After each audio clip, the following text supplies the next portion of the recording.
네. 네. 네, 오늘 시민주도 검찰개혁 형사소송법 개정 추진 방향 토론회 개최의 뜻을 모아주신 우리 김용민 의원님을 비롯해서 서영교 의원님, 최혁진 의원님, 박은정 의원님께 깊이 감사드리고요. 또 오늘 발제와 토론을 준비해 주신 학계 전문가와 법조계 관계자 여러분께도 깊은 감사의 말씀을 드립니다. 오늘 보니까 다 법사위 의원님들이신데 국회 교육위원장이 이렇게 와 있잖아요. 그래서 제가 이거 내가 끼워도 되는 자리인가 했더니 또 교수님들이 많이 계셔서 교육위와 억지로 좀 연관을 시켜봅니다. 사실 오늘 이제 여기에 참석하게 된 배경은 뭐 국민들의 그 눈높이와 똑같습니다. 사실 지난 검찰의 역사성, 특히 검찰의 이제 흑역사, 더욱이 윤석열 정권 때 보여준 검찰의 이 타락한 이런 모습을 보면서 제가 교육위원이었지만 이 검찰개혁은 반드시 우리가 완성돼야 된다라는 이제 생각을 했고요. 우리 지난 정부 때도 뭐 김대중 정부, 노무현 정부, 문재인 정부 때도 검찰개혁을 추진했지만 사실 우리 국민들이 만족할 만큼 큰 성과를 못 보이다가 우리 이제 이재명 정부가 들어와서 최근에 이제 검찰청 폐지를 국회에서 통과시키고 이제 수사와 기소를 완전히 이제 분리하는 그런 이제 큰 검찰 개혁의 성과를 보이게 됐습니다. 근데 이런 분위기 속에서 많은 국민들께서는 많이 이제 좀 안도의 한숨을 쉬시고 또 우리 국회의원들도 예전보다는 상당히 지금 마음이 좀 느슨해졌는데 특히 우리 김용민 의원님과 저는 이거 느슨할 때가 아니다. 뭔가 우리가 좀 더 촘촘하게 우리 입법을 더 보완해서 검찰 개혁 확실히 뿌리 뽑자 이런 각오를 서로가 용기를 불어넣으면서 이런 이제 대화도 했다는 말씀을 드립니다. 저는 오늘 그 토론회와 좀 결이 다른 얘기일 수 있지만 제가 가장 좀 중점을 두고 있는 거는요 바로 이 검찰의 기소권입니다. 이제 수사와 기소가 분리돼도 검찰의 이제 기소권이 유지가 될 텐데요. 검찰의 기소한 거 또 불기소한 것을 과연 누가 볼 수 있느냐?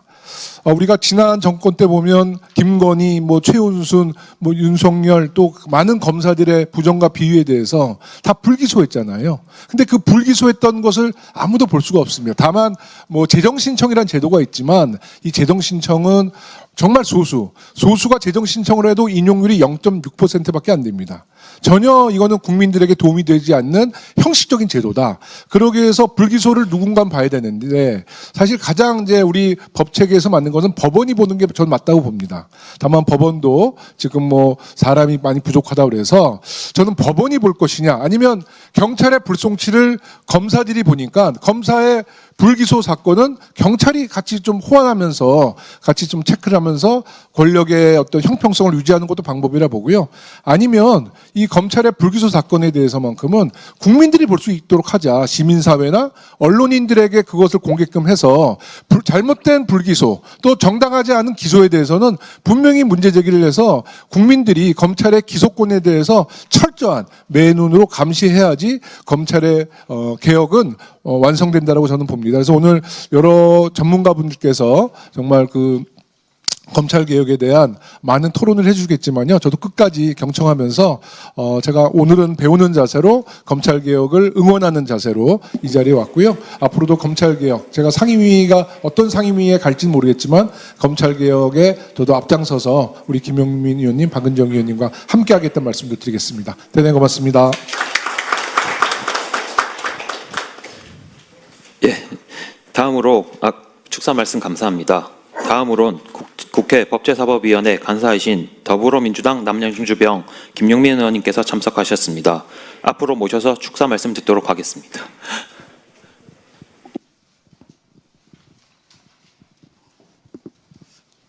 네, 반갑습니다. 김용민 의원입니다.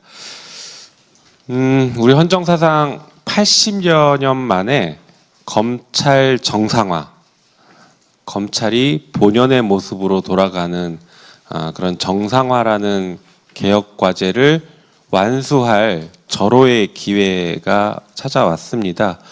이미 공소청과 중수청을 설치하고 검찰청을 폐지하는 법을 통과시켜 놓은 상태이기 때문에 수사기소 분리는 일단락 되어가고 있다라고 보여집니다. 하지만 더 중요한 것이 남았습니다.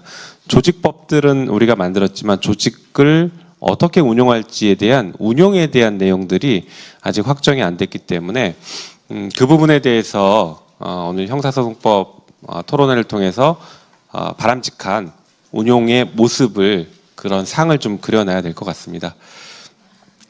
한편 이 80년 만에 정상화 기회, 검찰 정상화 기회가 왔다고 말씀드렸는데 이것이 자칫 어떤 당내 관행이나 아니면 개혁에 대한 무딘 의지, 무딘 생각 이런 것들로 무너지지 않게, 후퇴하지 않게 저희가 계속 목소리를 내야 되는 그런 상황인 것 같습니다. 특히 검찰 개혁과 관련해서는 검찰 개혁이 법으로 입법으로 완수되기 위해서 필요한 길목길목마다 역할을 하는 자리 혹은 의원들이 있는데 현재 제가 지금 하고 있는 법사위 간사 역할도 그 중에 하나라고 생각은 합니다만 하반기에 법사위 위원장이 돼서 이 부분을 좀 제대로 마무리 짓고 싶다라는 제 희망을 여러 번 말씀을 드렸습니다. 안타깝게도 무산됐습니다. 네, 어제 공식적으로는 아니지만 어쨌든 법사위원장은 제가 할 수 없다라는 답변을 들은 상태라서 저도 검찰개혁을 어떤 방식으로 어떤 역할을 통해서 검찰개혁을 제대로 완수할 수 있을 것인가에 대한 고민이 좀 더 깊어지고 제 역할에 대해서도 고민을 하는 시간이 좀 만들어져야 될 것 같습니다.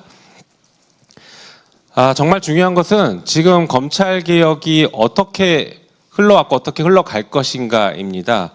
정부에서 그리고 대통령님께서도 아주 강력한 의지를 가지고 있고 국회도 의지를 표명해 왔지만 정작 법안을 만들었던 그리고 법안을 현재도 만들고 있을 것으로 예상되는 그룹들은 개혁의 대상인 검사들입니다.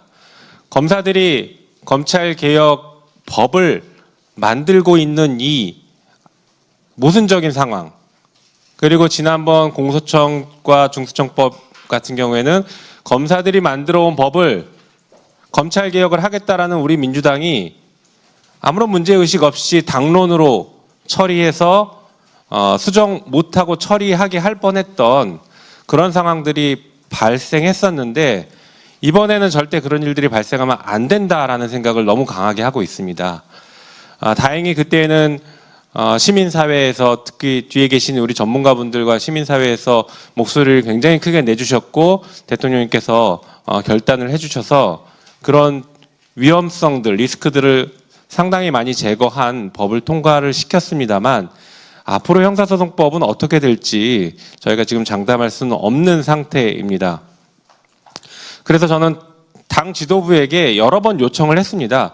앞으로 6월 이후 지방선거 이후에 정부가 가지고 오는 법안에 대해서 아마 검사들이 주도해서 법을 만들기 때문에 보안 수사권을 포함한 직접 수사권과 관련돼서 여러 곳에 우리가 바로 찾기 어려운 여러 곳에 장치들을 만들어 둘 것이다. 그렇기 때문에 정부 입법이 넘어왔을 때 우리가 현장에서 즉각 이 법은 이런 문제가 있다라는 것을 분석하고 수정을 요구하거나 하기 쉽지 않다라는 생각이 듭니다. 그래서 우리가 당이 먼저 형사소송법에 바람직한 안을 만들어놔야 된다라고 생각합니다. 그래서 당 지도부에게 여러 번 건의를 드렸습니다. 우리가 먼저 안을 만들자. 당에서 주도해서 형사소송법 안을 만들고 정부에서 넘어오는 안이 있으면 우리의 기준을 가지고 토론을 해서 이견을 좁혀 나가자라고 여러 번 건의를 드리고 제안을 드렸는데 그게 지금 계속 받아들여지지 않고 있습니다. 그래서 오늘 이런 토론회가 만들어진 것이라고 이해해 주시면 좋겠습니다. 그래서 여기 계신 우리 존경하는 우리 김영호 위원장님과 우리 박은정 의원님, 그다음에 서영교 법사위원장님, 최혁진 의원님 이런 검찰개혁에 굉장히 그 높은 열망을 가지고 계시고 좋은 생각들을 가지고 계시고 정치 철학을 가지고 계시는 의원님들과 함께 우리가 그러면 먼저 안을 좀 만들어 보자라고 해서 뒤에 계신 우리 시민사회 분들과 함께 머리를 맞대기 시작했습니다. 그래서 오늘 좋은 의견들이 많이 나올 것이라고 생각하고요. 그 의견들을 토대로 법안이 얼개들이 짜여지면 정부에서 만든 안과 잘 조정을 해서 정말 국민들을 위한 좋은 법을 만들도록 하겠습니다. 검찰 개혁의 취지를 훼손시키지 않으면서 한편으로는 피해자들을 온전하게 보호해주는 그런 좋은 법을 만들도록 최선을 다해 노력하겠습니다. 그리고 오늘 이 토론회에 나와주신 수많은 전문가분들, 교수님들, 변호사님들 정말 바쁘신 시간들을 쪼개서 이 자리에 나와주셔서 너무나 감사드립니다. 그리고 검찰개혁 관련해서 처음부터 끝까지 좋은 목소리들을 계속 끊임없이 내주고 계신 분들이라 정말 든든한 마음으로 오늘 토론회 잘 경청하도록 하겠습니다. 감사합니다.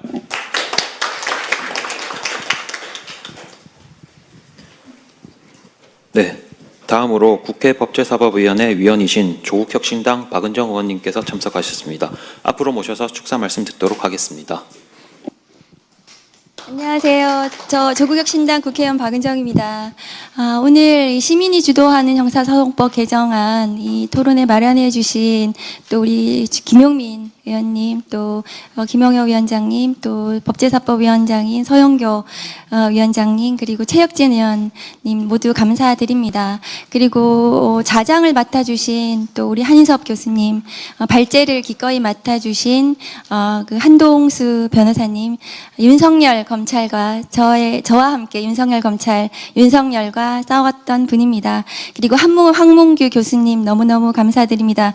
그리고 또 기꺼이 또 토론을 맡아주신 김남준 변호사님, 김필성 변호사님, 서보학 교수님, 오병두 교수님, 이석번 변호사님, 이윤재 교수님, 그리고 정영윤 변호사님, 윤동호 교수님, 유승희 교수님까지 한자리에 모두 모시기 너무 어려운 분들이 모두 검찰개혁을 바라는 국민들의 열망을 등에 안고 이 자리에 모였습니다. 이분들과는 지금 그동안의 검찰개혁 그 전쟁 국면에서 모두 함께 어깨를 걸고 맞서 싸워주셨다고 생각합니다. 그리고 이제 그 형사소송법 개정안을 마련을 앞두고 있습니다. 사실은 이 형사소송법 개정안은 국회가 만들어야 됩니다. 왜냐하면 우리가 조직법인 공소청법과 중수청법은 그것이 조직법이기 때문에 정부에서 만드시는 게 맞습니다. 그렇지만 형사소송법은 국회 법제사법위원회 소관 법률이고 그것이 그 현장에서 검찰개혁 국면에서 어떻게 작동되어야 하는지, 검경이 어떻게 협력해야 하고 국민들을 위해서 어떻게 형사사법 체계가 그 운영이 돼야 되는지는 국회에서 그동안 수십 년 동안 저희들이 논의했고 토론했고 법안도 마련되어 있습니다. 그래서 법사위에서 국회에서 형사소송법 개정안을 마련하고 주도하는 것이 그것이 명백히 맞습니다. 그래서 정부에서 의견을 내주시는 것이 맞습니다. 오늘 검찰개혁 추진단에서 또 소중한 분들이 이 자리에 와 계신다고 알고 있습니다. 그래서 검찰개혁 추진단에서 형사소송법을 아마 지금 논의 중에 있고 또 많은 의견들을 국민들의 의견을 또 듣고 계시는 중이실 텐데요. 저는 한 가지 아쉬움이 있습니다. 아까 우리 존경하는 김용민 의원님께서도 말씀하셨다시피 검찰은 개혁의 대상이지 주체가 될 수 없습니다. 검찰개혁을 왜 하려고 하냐 하면 그동안 무도한 검찰권 남용, 수사권과 기소권과 영장 청구권과 수사 종결권과 공소 취소권과 그 많은 권한을 하나의 기관, 검찰이 가지고 있기 때문에 그 정점에 윤석열 검찰총장이 있었기 때문에 지난 검찰권 남용으로 인한 연성 쿠데타로 검찰이 정권을 잡게 되었고 내란을 저질렀습니다. 우리가 검찰개혁의 초심으로 돌아가야 합니다. 수사와 기소가 분리가 되어야 국민이 바라는 검찰이 될 수 있습니다. 그런데 지금 검찰개혁 추진단에서 검사들이 이 형사소송법 개정안을 만들어서는 안 됩니다. 수사권을 놓치지 않으려는 검사들의 수사권 언론 플레이가 너무 극심하고 그것이 급기야는 경찰을 비난하고 갑자기 2026년 검찰개혁을 하겠다니까 경찰은 너무나 무능하고 부패하고 돈을 받아먹고 사건을 암장하고 그런 경찰이 되었습니다. 그렇지 않습니다. 무능한 경찰도 있고 부패한 검찰도 있습니다. 그것은 그것은 비리와 관련된 것은 검경에 대한 비리와 관련된 시스템에 의해서 그것은 걸러져야 됩니다. 다만 우리가 형사사법 체계를 고민할 때 정말 국민이 바라는 검찰개혁을 어떻게 할 것인가는 전 국민적으로 이 사안을 들여다 봐야 된다고 생각합니다. 제가 한 가지만 말씀드리겠습니다. 아마 이 보안 수사건, 사실은 수사건이죠. 보안 수사를 검사가 한다는 규정은 형사소송법 어디에도 없습니다. 보안 수사의 주체는 형사소송법 197조의 2, 검사가 요구해서 경찰이 하는 것이 보안 수사입니다. 검찰은 2차 수사, 재수사를 하는 것입니다. 이 수사건과 관련해서 검찰에서는 그것이 국민을 위한다고 오늘도 언론에서 마지막 안전장치이다 이렇게 언론이 얘기하고 있습니다. 언론에 검찰이 호도하고 있습니다. 그렇지 않습니다.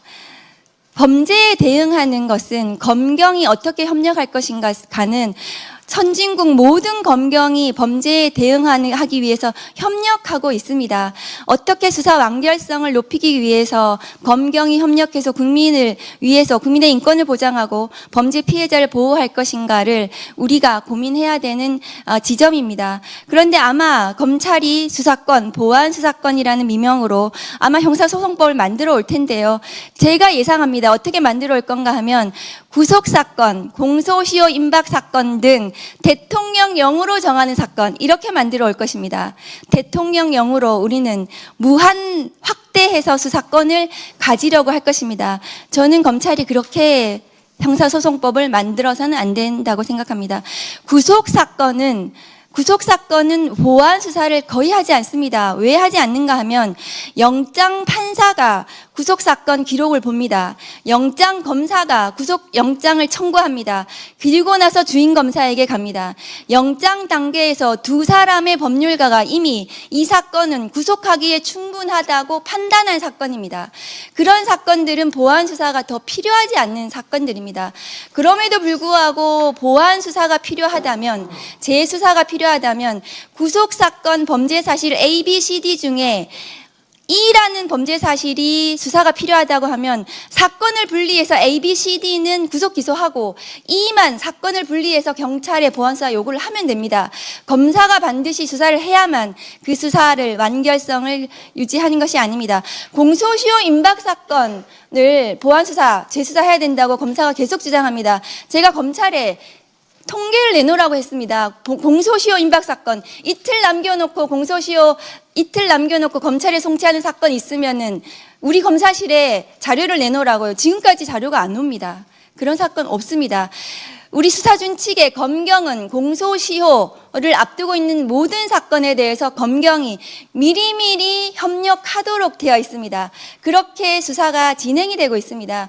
검찰이 구속사건, 공소시효 임박사건 등등에 대해서 마치 수사가 필요하다고 계속해서 언론에 호도하지 않아야 된다고 생각합니다.